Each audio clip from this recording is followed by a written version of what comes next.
Hi, I'm Mac, and I'm the manager of Making It Happen at Wildly Different.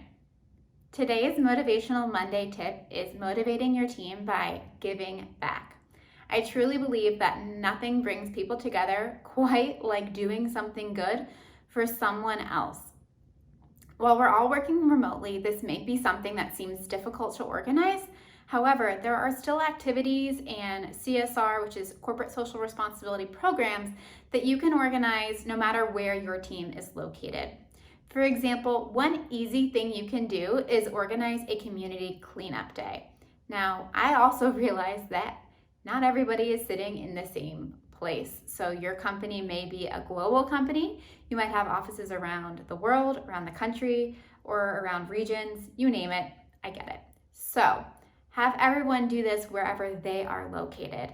Pick a day on the calendar and say, okay, on July 30th, you can spend 1 hour doing something for the community during normal work hours, and it does not have to be on your lunch break. One thing you could do is have everyone grab their mask, some gloves, and a trash bag and go pick up litter or trash or rubbish in their neighborhood or their community. For example, I know a street nearby where there could definitely be some cleanup that I could go spend an hour just picking stuff up in that area. You want to make sure you do this during normal work hours because this is a company initiative. It's something that you're organizing as a company. You don't want people to have to use their personal time in order to do this if it's a company give back.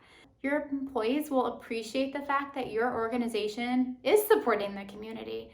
It's something that they'll tell other people. It'll make them feel more productive when they come back to the workplace too.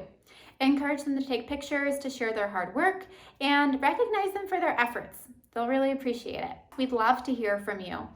You can always contact us by leaving a comment, sending a message, or of course going to wildlydifferent.com and going to our contact us page.